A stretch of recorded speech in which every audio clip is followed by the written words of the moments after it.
Welcome, everybody. It's time once again for the next chapter with Charlie Hedges as he explores turning the page on his life and yours. Hey, Charlie. Hi, Paul. I hope you're ready today. You are center focused today, and we have such an interesting show. Today is we are celebrating 200 the next chapter with Charlie episodes. And that was even preceded by another 8 to 10 episodes with Terry Hershey. That was permission to be used. So we're 210, and you'd think we'd get the hang of it by now. I think we're getting close. Close. But I'm always trying to improve. And at your suggestion, what we are going to do today is we're going to do a little bit of review, but we're going to do a little bit about the reason why we're doing the podcast and how we think we can serve our audience and how we can serve people who are in need of discovering adventure, meaning, and awe in their life. Yeah. And I'm pretty excited. I have no idea. I'm a little nervous. No, I'm not nervous. Just interested in what it is, because we're going to go into all sorts of I don't know what. So that's right. Why don't we just turn this over to producer Paul? Let him ask his burning questions. I'm curious of burning questions. Okay. Let's go at it. Number one, I would be remiss if I didn't say thank you for this journey. This has been, for me and for many of us listening and riding along, a most interesting, sometimes perplexing, sometimes challenging, sometimes deep and thoughtful, sometimes fun and interesting, but it's been a ride. And I'm not sure we knew when we started, I didn't, where this ride was going. Did you? No, I have no idea. The interesting way it began is I was at I was doing some coaching with a well-known aeronautics company, and I had a colleague who has a fascinating life, and she and I had lunch.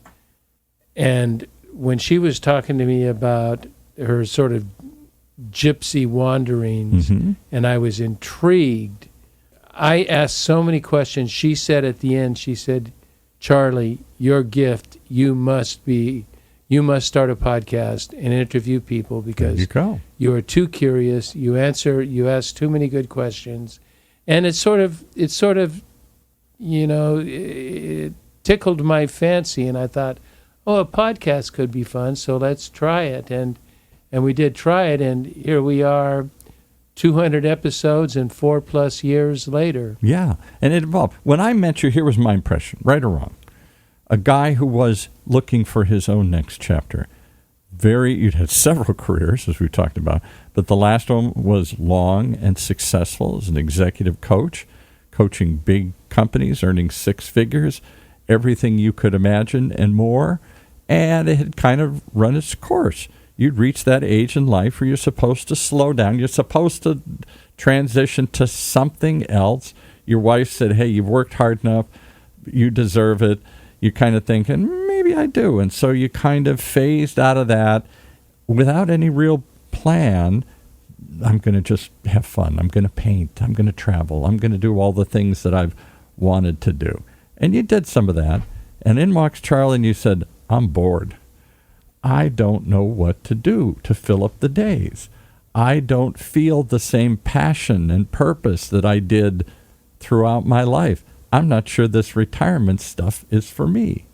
And so it started this question with you, what do people do in the next chapter of their life, whenever that is? Well, let's take a tiny step back. The genesis of this podcast was not, of this whole new endeavor, was not, I just decided I wanted to change my life.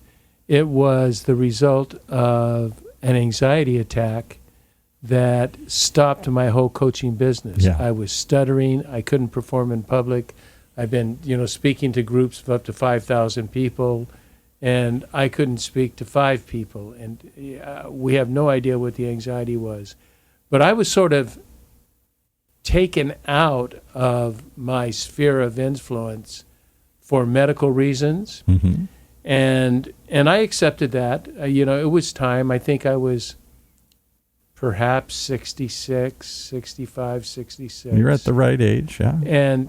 But then it did occur to me, you're right, in the midst, I tried painting, I tried a number of things, but I was haunted for 2 years, Paul. I was haunted with the feelings of uselessness and boredom. Yeah. I was used to a very full calendar, so I didn't have a whole lot of free time.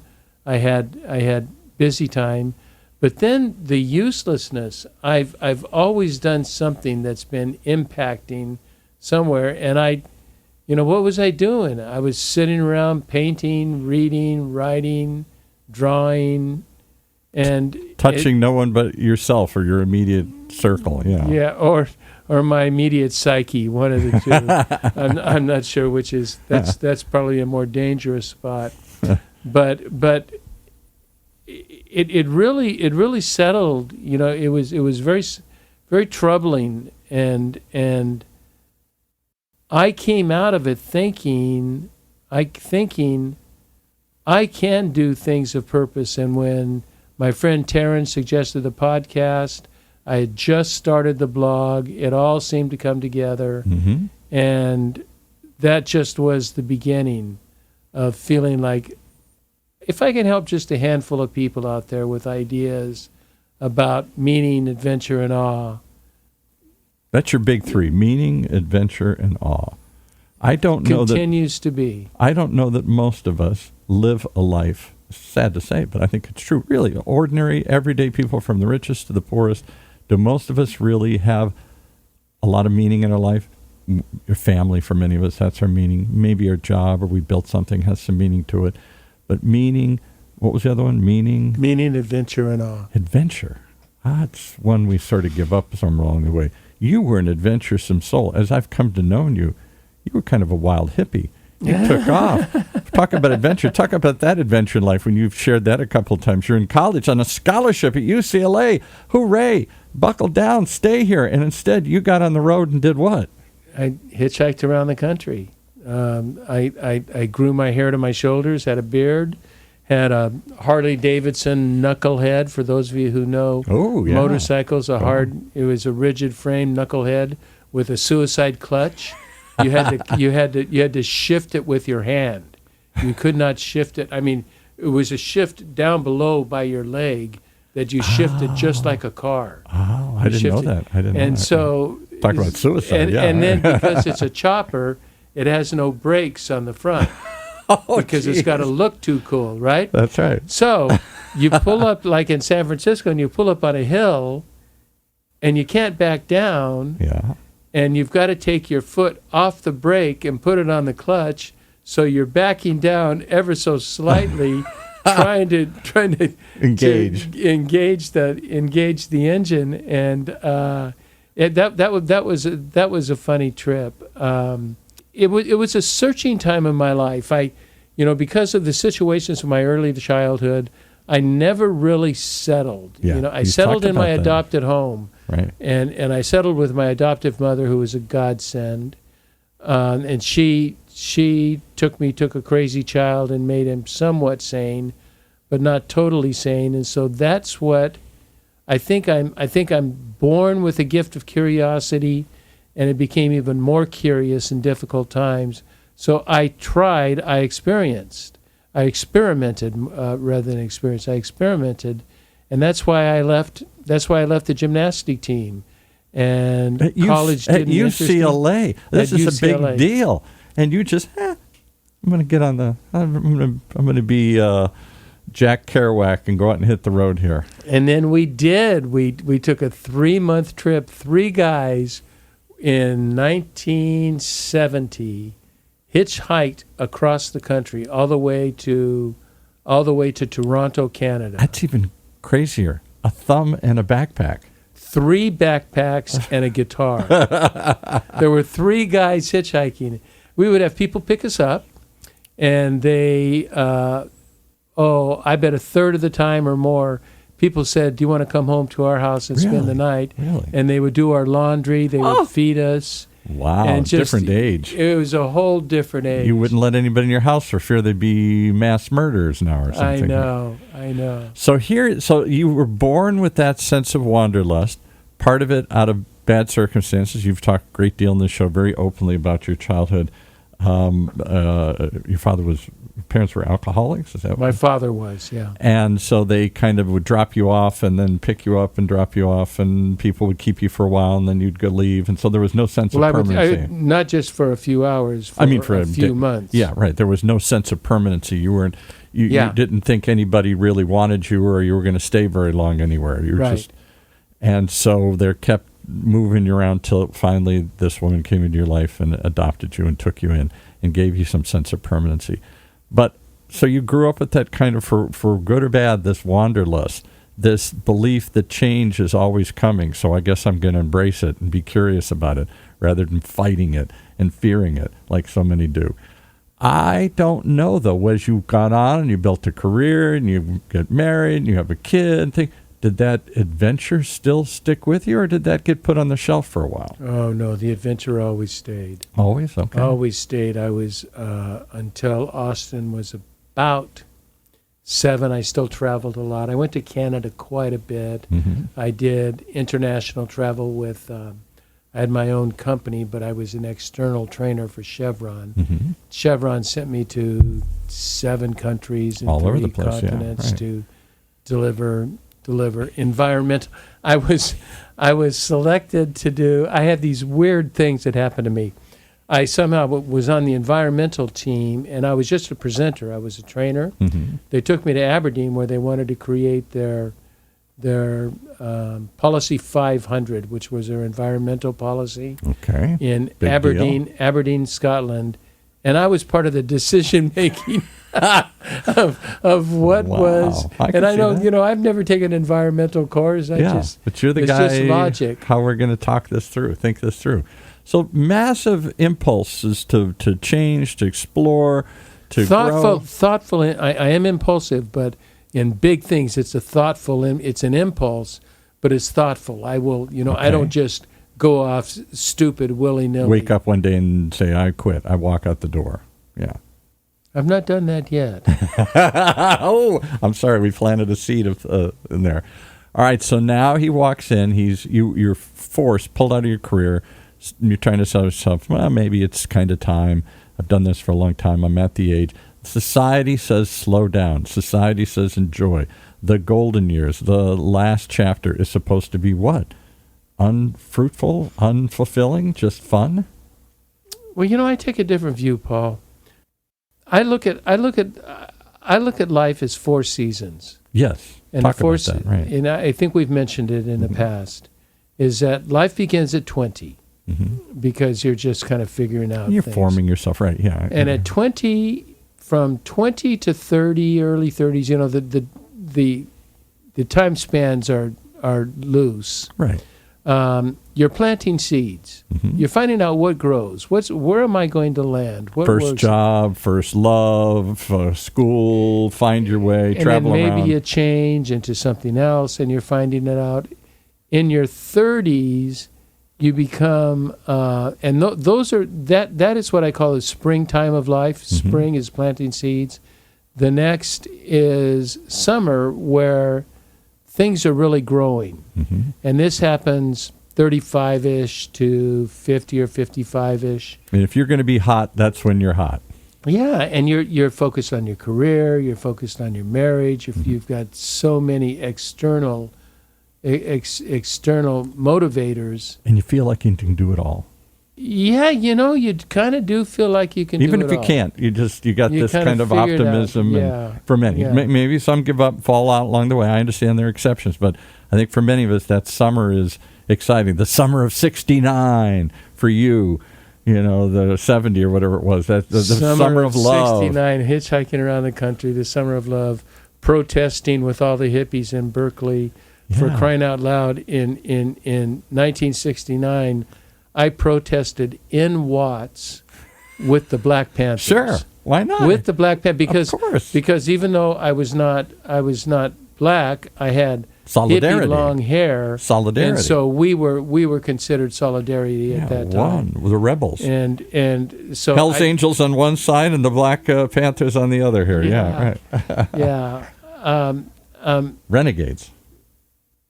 It's not, it can be looked at renegades, but I think it's that curiosity, it's that search. There's something missing. There's something else out there. Something. That's why I've had so many careers, and I last for 7 to 10 years in a career, and I'm doing something else, and it's time for a new challenge. And some of those will just touch on those. Some of those we've gotten to know you.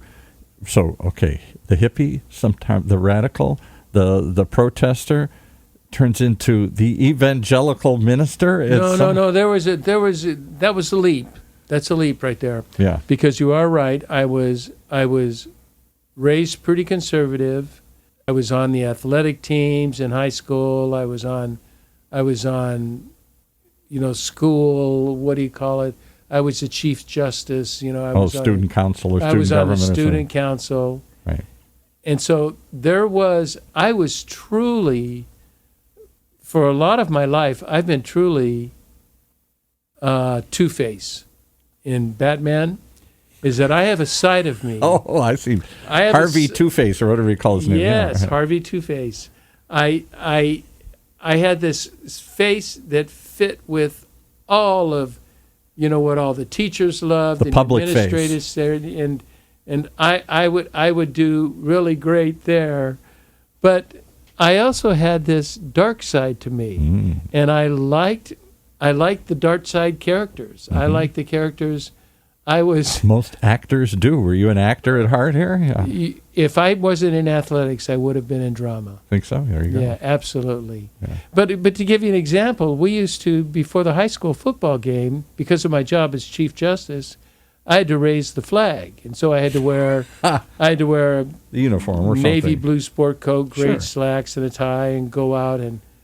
Somebody else raised the flag, but I was kind of like the one watching it. They don't let the hippie go raise the flag. And so, this was long before the hippie. Yeah. This was in high school. Okay, this so was this in is high the school. mid-'60s. So it's starting to come. Yeah. Mid-'60s. But then, what we did, I've never gotten published on this. What we did is my parents would be at the high school game. Mm-hmm. So I would tell my parents I had to come home and change clothes because I couldn't stay at the game in a suit. I'd have to get my varsity jacket on and my jeans and tennis shoes and all that. And we'd go back and we'd all buy a 6-pack of beer and drink it at my house. And I'm supposed to be the Chief Justice, the guy that's catching people for these offenses. As a matter of fact, a really fun story is after one of our parties, I was asleep in bed the next morning, and my mom says, "Oh, a Coors bottle top." And I go, "Oh my gosh, I'm screwed. This is all over." And I had a long-haired Persian cat, and the cat's name was Pepper. And my mom said, "Look what Pepper dragged into the house." Pepper, you bad cat. Pepper. So that was kind of my life. It would be always partly on the good side.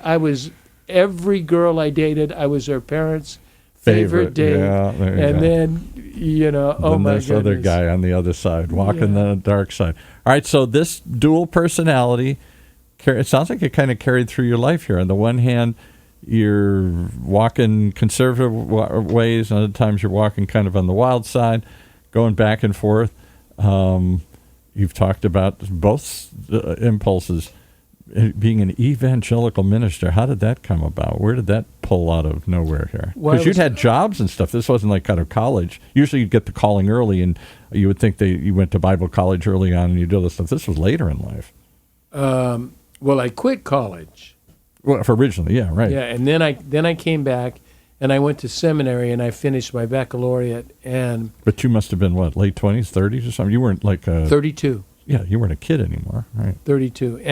And there's a saying at that age that you realize it's unfortunate that education is wasted on the young. Isn't that the truth? Yeah. Because as you get older, I was there actually to learn, not so much for a rite of passage. Right. I wanted to learn, so I spent a lot of hours studying. I graduated, academically high. But that was a pretty much commitment back to the good kid, the right path, the moral and straight and true and everything here. You went to a conservative. I was impacted by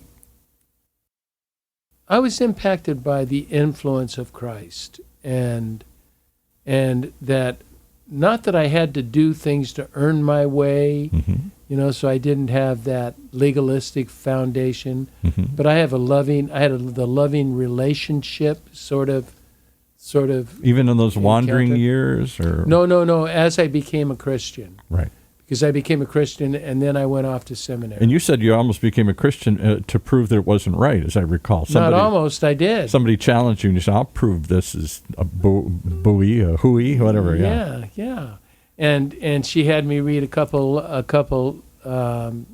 books of the Bible, and in the middle of reading them, I had a spiritual awakening, and I sensed the Holy Spirit talking to me, saying, "Charlie, you need to know this is not bullshit." That's what I'm trying to say politely. Yes, right. that this Jesus thing is real, yeah. And it just overwhelmed me. It just overwhelmed me, and it has not stopped since. Even in my times of great stress involvement and in trial. the church, and other times where I'm really out there. All right, so now you get into this, and you go, well, I guess we've made the choice. We had two roads, and you took the road less traveled. You took the road, not the you were in business and did some other things and decided, no, I'm going to go this different route. Now you're off on a different journey, different path. That took you to some pretty big mega churches here in Southern California. Yeah, it took me to one. It was at the time it was called South Coast Community Church. It's since changed its name to Mariners. But big here in Southern California, big. Yeah, big church. It's much bigger than we were, but we were up to 15,000 and 12 to 15,000, and I was in charge of adult training and leadership, volunteers, and single adult ministry, and I had 900 to 1,000 people in my single adult ministry. There you go. So very committed, very deeply held faith into all this. Why give it up? Why aren't you still doing that today? The impulse took in. That little other voice said, Charlie, what's over on that other side of the hill there? I felt the church, being a part of a mega church, for me, the role of the pastor, especially in single adults, is like a not a tour guide, but what do you call them on a boat on the the cruise director? The cruise director. Yes, right. The cruise director. Boat. I was there to get single adults dates, and and it just connect them. It just was not part of what I was, and so I wasn't really hardwired for that. But I lost your question because you asked a good question. So I'm saying you're in this. You've made a commitment. You've put a lot of effort and thought into it. It means a lot to you. Why aren't you still doing it? What happened? I am. I'm stronger. I don't want. I'm not hardwired to be in the physical ministry. I'm hardwired to be a Christian out in the world. And as we all know, my foray into contemplative prayer and mystic Christianity has just totally made my whole faith. It's reformed my faith. We're going to come to that as the last chapter of this story here. So Charlie comes in, and you had also, dare I say, somewhere along the way here, discovered the joys of alcohol and having a good time, and and that took a little. What are you looking for? My arrest record? No, I'm just saying. There's this duality going on here. There's one thing, and then there's a little voice that still wants to go off and have a good time and see the world and party and whatnot. And for a while, you held those two together, but at some point, that became a challenge too, and you joined AA and other things. Yeah, I got into a little bit of trouble, enough to make me go into AA. And, it's not so much that I don't think alcoholism and drug addiction is oh, isn't this fun? Let's go do this. That's what you assume. You assume it goes, one party goes too far. It's not that. You know what it really is it's distraction and numbing from the pain that's going on in our life.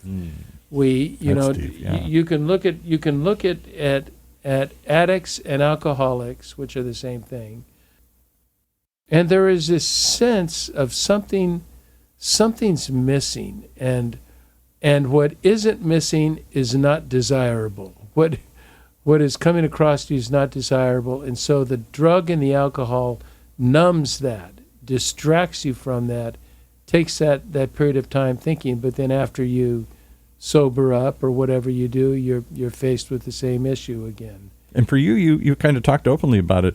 There was a long period going back to that youth, feeling unwanted, unloved, and that somehow still ate away at you. All these people love you. All these people, you're at a big church, you couldn't surround yourself with a bigger community in a church than the churches you were at. This wasn't a little chapel somewhere here. And very supported, yeah. And very supportive and everything, and yet somewhere in there, somewhere along the way, you got a loving wife and a family and other things here. There's still a little voice in you that says, Charlie, nobody likes you, nobody loves you, nobody wants you. Yeah, you're unworthy.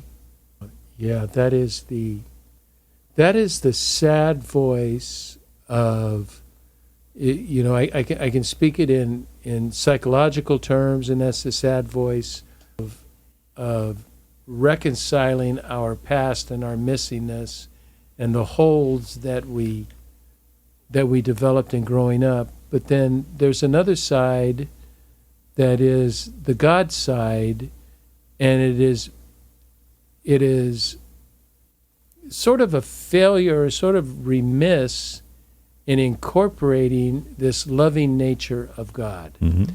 And, I'd like to talk about that just a bit, because that's so important to me right now, in that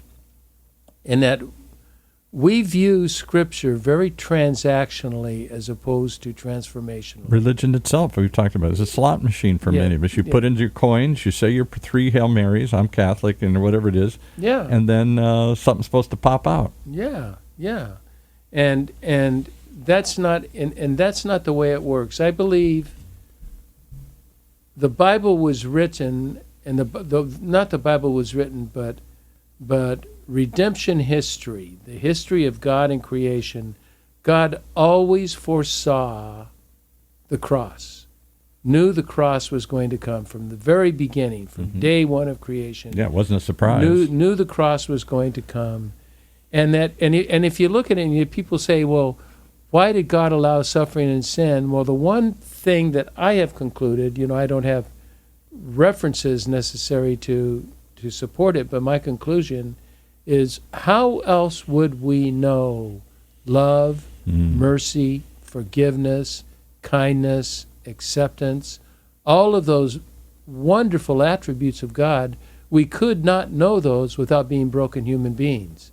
If we were perfect human beings, like in the beginning of creation, we could never have known mercy and kindness and grace and forgiveness. You have to go without to recognize the value of getting something. St. Augustine said something to the effect of, and now this is quite controversial, but that's okay. St. Augustine said something to the effect it was better for sin to occur, that Jesus could be glorified on the cross, than for sin to never occur. Wow. Because the glory of Jesus on the cross, and this would be my last little preaching, but the glory of Jesus on the cross means the redemption and the cleansing of all sin unconditionally. So we don't have to jump through hoops. And God is seeing this from the present, from the past, from the present, and from the future. That is the lens that God looks at all of these through. And when we can finally adapt and understand this sort of loving, accepting, caring nature of God, then we can see the brokenness in our sort of innate sin nature in us. So I'm going to say one more thing, and then we'll take a quick break here, come back and delve into what you got out of this podcast. this journey. That's who you were. That's where you came from. That's how you approach this thing. What strikes me as I hear your story, and particularly your story of redemption, is that it's kind of like the next chapter, isn't it? Kind of like God has already written in. We all think there is no next chapter. I'm going to stay in this chapter. I like this chapter, or I'm stuck in this chapter. Good or bad, this is it. We don't think of a next chapter very often. It's hard to write another chapter in our life. It's easier to stay where you're at, good or bad. And the next chapter really is a continuation of the present chapter. Exactly. It's just the evolution. Ilia Delio, a Franciscan nun, writes about evolution, but I think we need to understand, especially from a Christian context, that Darwinian evolution does not equal evolution. It is just one aspect, one subset of evolution. Evolution is much grander than just particular Darwinian type evolution. And she talks about the evolution of love, that love will continue to evolve throughout all past, present, and post-Christianity. Well, you've continued to evolve. We're going to come back, we'll take a little break, and then we'll evolve into where I'm going to walk back through the last 200. Talk about some fun things, talk about some unusual things, some surprising things, where you were, where you're at today. That's what we're going to talk about in your next chapter of this continuing journey here called The Next Chapter, right after this.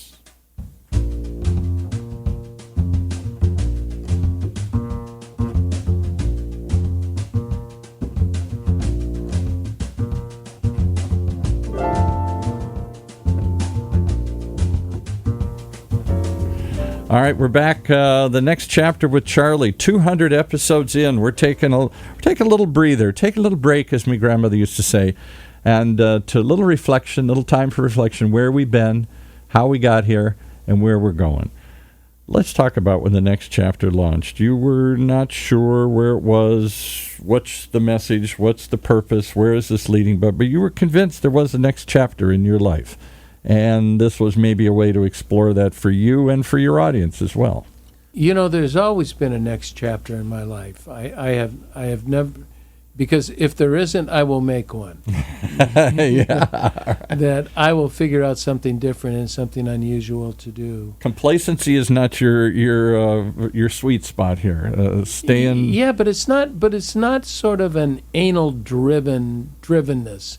It's sort of an internal barometer that's telling me, okay, we're pointing, true north is now changed. And one of the things that I think we realized early on, at first I looked at the podcast, The Next Chapter with Charlie, is that I would propose opportunities for next chapters to other people. Yes, right. And it had to do with meaning, adventure, and awe. And you'd show people, bring in people who'd done that, and maybe it would inspire somebody to do the same. Yeah. Yes, and we had several good guests that had kind of moved on and done a next chapter. Who was the woman who was the coach for you for a while, and she, really kind of in a shoestring budget, travels the world? That was Taryn Voget. Yes, right. Yeah, I call her, my life coach, my shaman. She's sympathetic to Christianity, but that's not her big forte. She's into shamanism, and she's really helped me. There's I look at a lot of wisdom from a lot of different sources that I think is all. So she and others you brought people in to inspire people. Look, don't give up at whatever age, young age, later stage in life. Whether you're in spring or fall or winter, there is an opportunity for adventure. There is an opportunity to growth, and don't block yourself to that. And I then, Paul, began to take that personally. Yes. Rather than saying, I need to tell other people how to enjoy the next chapter of meaning, adventure, and awe. And I realized I needed learning myself, so that's why, if anyone takes the time to look at my website at thenextchapter.life, L-I-F-E, and you look at the titles of my podcast and my blogs, they are all over the damn where. Yes, there is, you cannot, except you can see it's always about a next chapter. It's always about a movement, always about an opportunity, a change, understanding your current life. So, your current sort of psychological or physical state, and how you can move from there to a more wondrous state. And I started seeking guests that it was twofold. It would be either there was a subject I wanted to discuss, or right now of our recent last 10 or so podcasts, I'm about learning. I want to, I'm picking people I can learn from that can help me. And that's been evolution of the show. So first it was, I'm the coach. I'm going to bring you examples that I know in my life, or I'm going to find in our life, and hold them out as an example to you. I'm not going to tell you what to do, but I'm going to show you what others have done, and maybe that will inspire you to do what I think is important. Adventure, meaning, all these things here, moving forward. Next chapters, right? Don't hold back. Then it becomes, wait a minute, maybe this is kind of about me exploring my next chapter too, and people riding along. And you started riding all over the place. You're going around the world. You're going to crazy, wild, dare I say, wild, weird experiences. Was the one you went to Hawaii and locked yourself in a room or some for group? 10 days? Yeah, yeah. I did try to experience a lot of that, but I wanted to comment on isn't it rather presumptuous to think that for 200 shows I can tell people how to live their lives? Many do. I agree with you, but many do. That's why they come. I'm the coach. I'm the financial coach. You were a coach. You were a spiritual coach. People are always coming to you for some sort of guidance. Tell me the path. Show me the way. You're supplying the answers. That's why I thought I wanted to get other people to supply the answers. But there's as we're talking here, it's occurring to me. There's two sorts of next chapter. There's more than two sorts of next chapters. Two jump out at you. Okay. But two strike me right now, and one is that physical life change, career change, God forbid, marriage change, right, just major changes. But there's another thing that's really important, and what kind of person do I want to be in my next chapter?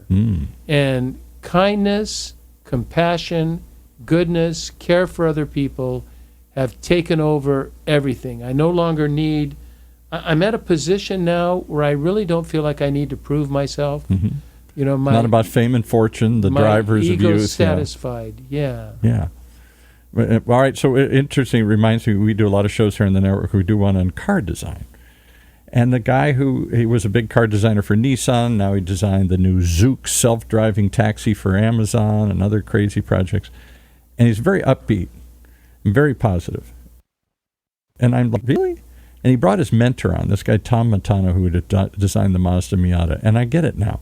He's like Mr. Miyagi from, the Karate Kid. Yeah, you must become the car. You must feel the handle. You are the handle. Yes. This very Zen way of looking. Rub on, rub off. Yeah, exactly. Everything's like. So anyway, they're talking about this, and he said, because he's doing self-driving cars now. I said, that scares a lot of us. The robots are taking over. That sounds dystopian and dark. I'm not driving anymore. I'm not in control.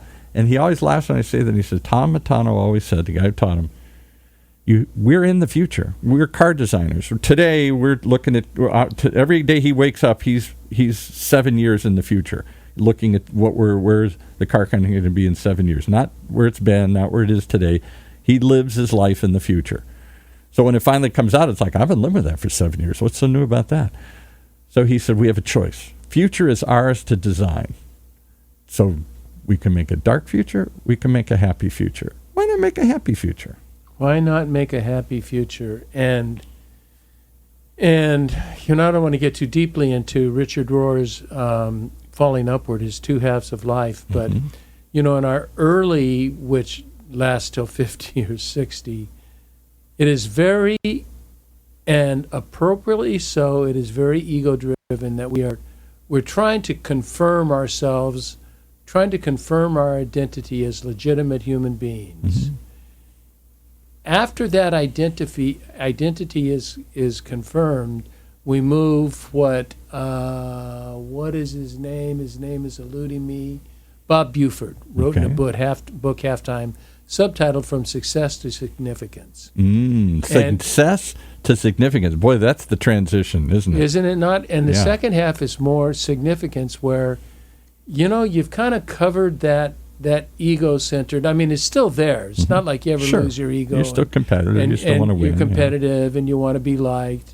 But it is much less important than how do you serve other people, and it doesn't have to be like in the charity that I'm involved in. You don't have to be involved in a big charity or a big movement.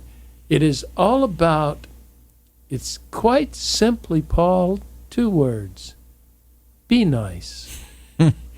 You know what this world would be like? I mean, what our country would be like today if we thought about, let's be nice. You sound like another show of ours. Teresa McQueen's an attorney. She's a general counsel for the Western Growers Association. Big job, big attorney. You'd think she'd be tough as nails, or out to, enforce the rules and protect the company and all the things. And I'm sure she does a lot of that.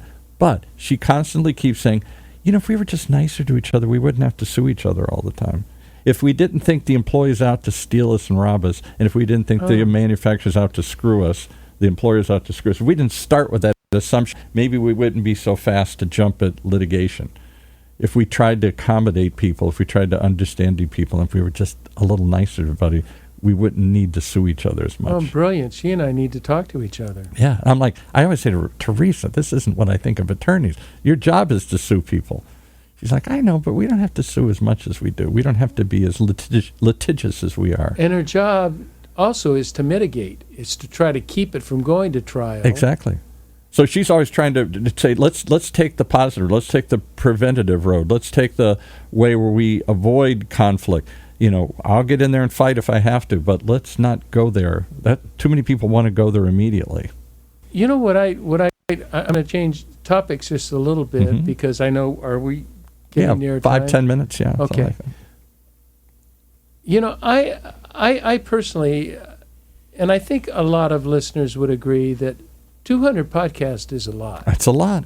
That's a lot. That's because we don't get one every single week, so it's probably 4 1/3 years. Something like that. Something like that. Yeah. It's a season of shows here. It's an ongoing, and it's evolved. I guess that's the whole point. Just like your life evolved to this point, this show has evolved from I'm going to show others to others can ride along with me. I'm going to experience and do it myself, to now going deeper, a little more spiritual, a little more inside yourself, other sorts of things, more contemplative, if that's the right word. Well, that's where my life is now, and which means a contentment, because you can't get contemplative if you're upset or angry or lacking or still fighting or still seeking or whatever. It seems, I would suspect there has to be a certain level of satisfaction to sit back and relax and take the time to think. It is the contemplative really is a reflective time of observing the goodness of God in all things that are going on, and that even in your sufferings and your difficulties, I'm reading the Mystics, and I'm in Julian of Norwich now, who's, just Julian of Norwich. Gee, that's on top of my hit parade here. I gotta go get that book right now here. Yeah. If I told you about Julian, she's amazing. Late 1300s to the early 1400s. Yeah. And lived during the bubonic plague. So there was some books written about her and how to deal with the pandemic. Interesting. Because she had to live through several decades of the bubonic plague. But she is very much into ordinary mysticism. That our spiritual life is evidenced by the way we treat other people. Mm-hmm. And I have 2 people in my life, I won't name their names, that are my spiritual barometers, because they're very difficult people. My wife is not difficult for me to deal with, but it is just the responsibility I have to my wife. And she's different than you. You've talked about it. Yeah. You're a yin and a yang. You know, she sounds like she's a solid and you're a liquid. I've never thought. I'm silent for a moment. I've never thought about that. But you know that really is the truth. You know, there's I could flesh that metaphor out quite a bit. I think it's important. It's very helpful in our life, whether it's a spiritual life or it's a goodness life. You know, whether it's spiritual in the formal religious sense or spiritual in just wanting to keep up with keep in tune with the cosmos. Mm-hmm. The way we treat other people is the way we really view God and we view life. I'll give you another way to look at it. You're talking about ordinary every day as opposed to special extraordinary. I thought one of the most extraordinary things, I wrote it down on the wall here. I have not taken it down since you and Terry said this at one of your shows. And maybe it's a thought that came from somebody else and you guys knew this and you just shared it, but it was brand new to me. And the thought is this. We all think of holy, spiritual, as an extraordinary activity. I have to go to the top of the mountain to meet the guru. I have to follow the way of the cross. I have to do I have to whip myself in the back. I got to go to church. I got to do something extraordinary, out of my ordinary. And you guys said the ordinary is the hiding place of the holy. It is. Exactly. That's mind-boggling. If I didn't learn anything in 4 years, I learned that. I talk about that all the time to people. It's the ordinary, everyday things we do that matters, that determines if we're holy and happy and successful, et cetera, et cetera. It's not we all think of success. Money, fame is an extraordinary thing. You've got to be extra smart, extra gifted, extra lucky, extra hardworking, something. It's not for the ordinary. And yet, wealth, like any spiritual wealth, physical wealth, any of these things at some level, I mean, maybe not extraordinary wealth, but everyday wealth. There is a wealth and happiness waiting for people, if I'm hearing you right, hiding in the ordinary. Oh, the holy is very ordinary because it is anywhere God is present is holy. And we do not understand, like Frederick Buechner writes, when he goes into his workstation, where he has little gadgets, he says that's one of the holiest rooms in his place because this is where God is present. God is present in the everyday, in the real. When you're really present, you and Terry talk about being present. Don't just sleepwalk through life. Be present every moment. Terry used to give that exercise where he'd send people out and they'd walk out and then come back and say, "What did you see?" "I saw nothing. I walked out. It was a tree. I came back." "Did you hear the bird? Did you see the brook?" No. I walked out. I came back. I'm already thinking about coming back. I'm not thinking about where I am. I'm thinking in the future. I got to get this over and get back. I'm not. Oh, I have to get this over. That's so time limited in our view. Mm-hmm. I just had some appointments this morning that my wife had a doctor's appointment that I took her to that ran late and caused me to be late for a phone appointment. Mm-hmm.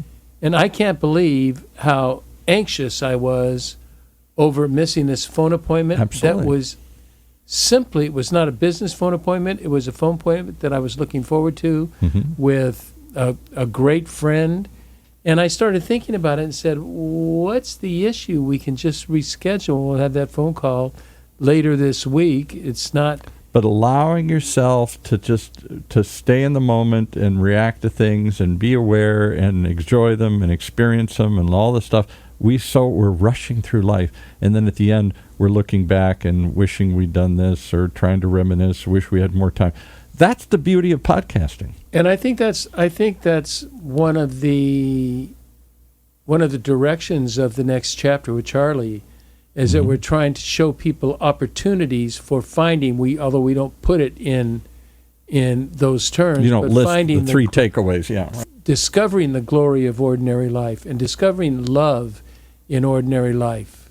Love is not some special, unique thing as much as it's an everyday occurrence that calls for diligent effort because we are so tender and so tempted to look otherwise, so distracted, so short attention span, so much noise, so many things. But we're also troubled so easily. Oh. We get angry so easily. Oh, yeah.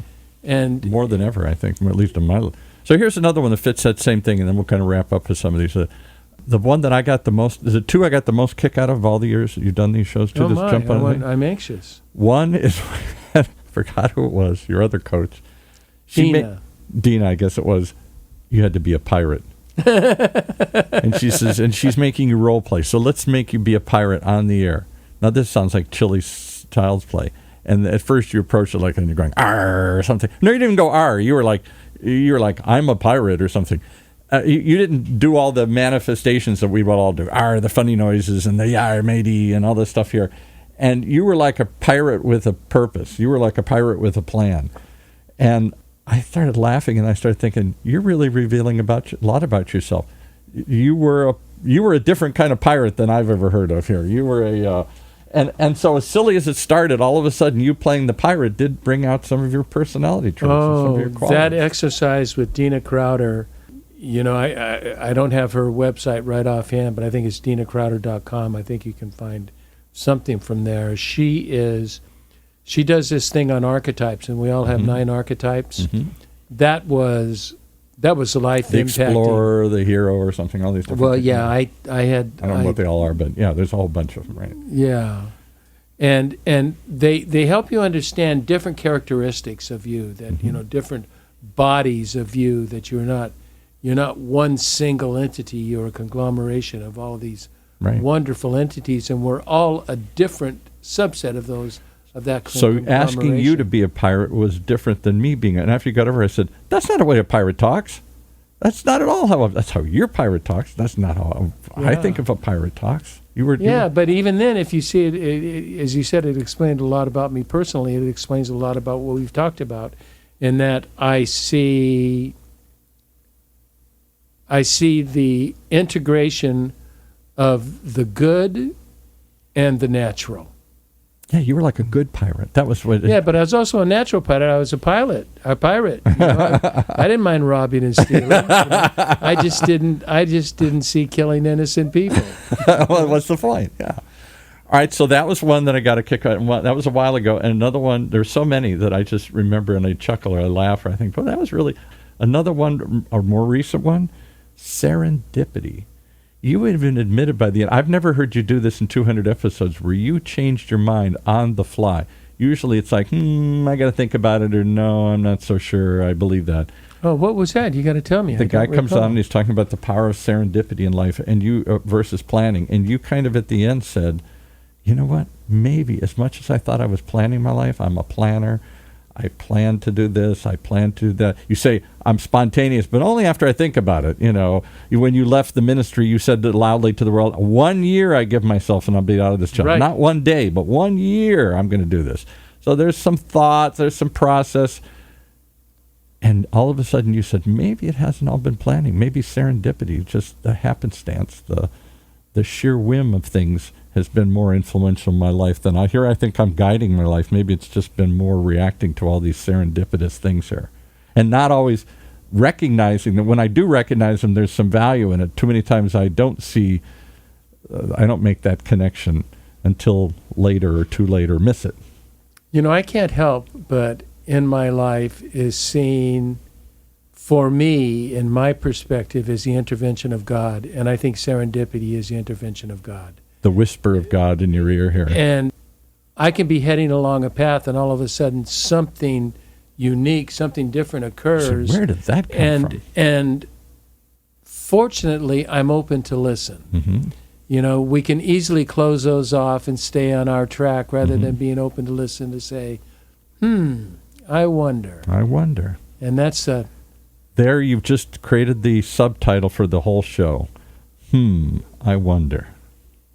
Oh, not bad. That is, and that is a defining characteristic of my style. So I'm left to ask you one question. I wonder where this goes from here.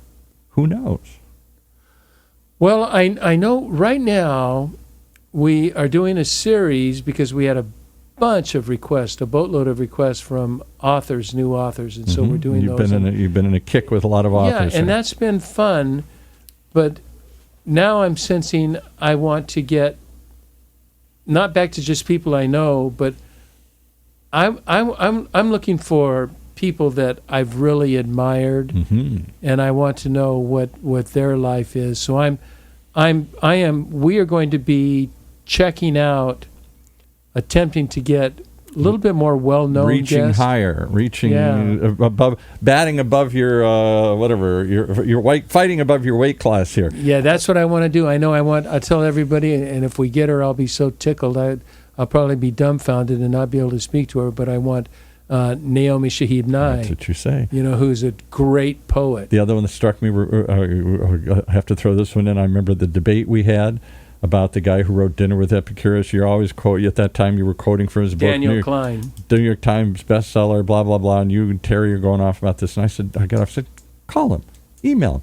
He's not going to come on my little podcast. It's not a little podcast. It's a life transformative journey here. It's a radio show. It's a podcast. It's whatever it's as little or big as you want to see it as. Why wouldn't he want to contribute? You're telling me why he won't. I'm saying why not? And so you went home after 10 times arguing with me, and you said, all right, I'm almost like to prove that the Bible isn't true. I'm going to go back and show you this can't work. And you sent a LinkedIn request to this guy out of the blue, and within like 10 minutes he wrote back and said, sure, I'll be on the show. Yeah, it was great, and he was on twice. He was a very interesting character. So those are the moments that I remember, the milestones along the way that I'll recall, and each one of them you've pivoted from whatever the original purpose was to it almost became about your journey as much as others' journeys. First you were just curious of others' journeys, or really almost suggesting, let me show you. I won't tell you what to do, but I'm going to show you that people did it. And then maybe I should go do this too. You discovered wells of life. You discovered all these other passions and purposes. And then all of a sudden, there was some point you went deeper and went within. And suddenly this contemplative Charlie. I'm turning you from an evangelical into a Catholic here. All of a sudden, you're well, the Catholics think I'm Catholic. The evangelicals don't know what to do with me. Yeah, you've evolved. You're going into some deeper space and within yourself, and it's curious to hear that's coming out. Do you feel comfortable sharing that with people and stuff? Because that's a very personal, private place you're going into. You spend a lot of time, literally like 2 or 3 hours every day, in a room, some ceremonies, some rituals, some praying, ritual, yeah, right, going through Eucharist and reading the Bible and reading other resources. And I'm reading the late medieval mystics that go from 1200 to 1500, and they're just. Would it be surprise you to know you're the only person I know that's doing that? Well, there are others, but it's not. I don't know them. It's not common. No. So you're now you're off on a new journey. First, it was travel the world. Then it was new experiences. I'm going to be a pirate and do other stuff, and lock myself in a room and go through some other crazy experiences. And now it's another kind of journey. It's an inner journey that you're on here. It's an inner journey, but it's funny. Our vacation that we're doing in September is that we're going to Portugal for a little while. Then we're going to Madrid, and right outside of Madrid is Avila, and we're going to visit St. Teresa of Avila so I can pray with St. Teresa. Of course. And then we're going to Spain, or then we're going to Italy and Umbria so I can pray at Assisi with Francis of Assisi. So I'm combining my spiritual life with my faith. But I'm in Italy and Spain. I mean, how do you get better than that? I love Italy and Spain. Well, I love listening to your show. I love riding along. I love to see where it's going. I'm not always sure from show to show what the thread is, but when I sit back... And neither am I. But when I sit back, I say, it's certainly been a ride, and it's certainly been an interesting ride, and with a lot of interesting people and a lot of interesting ideas. And sometimes it's fun, and sometimes it's challenging and hard to listen to, and sometimes it's, I go home and I say, no, that can't be right. Really? And all of a sudden, then afterwards, we start debating politics or something, and I was like, oh my God, but it's the type of thing that we don't do enough of. It's an ongoing exploration, and here's the word, conversation. Conversation. And as we end, Paul, I want to thank you for 4 years of friendship and guidance. You know, your expertise in this field. You have helped me to grow as a podcast host. You've helped me grow as what my content looks like. Mm-hmm. And you've just been a good friend. I look forward to Me too. every week that we come together and then we chat for 2 hours afterwards. My wife says, "Where have you been?" Where have you been? The show was over 2 hours ago here. No, I've been with Paul. the conversation continues, and that's what I look forward to. Because conversation, like next chapters, is there ever? I guess there is finally a last chapter, but not if you believe in an afterlife. There is. We always tend to think of a book has only so many chapters, and yet you're always, there's one more. There's one more. Yeah, T.S. Eliot, the end of all things is the beginning of another. Oh, wow. How beautiful. That's in 4 quartets. Well, we've done 4 hours worth of this and 4 more to go. So thanks for sharing. Thanks for caring. Thanks for coming in. Thanks for continuing the conversation. And I look forward to exploring these inner journeys as much as the outer journeys you took in the coming season here. Thank you, Paul. That's very kind of you. I appreciate your time. All right. When we get to 400, we'll have to come back and say, phew. That's a long way away. It's a high hill to climb here. It's You a never high know. hill to climb. Well, you never know. Stay tuned, folks, to the next chapter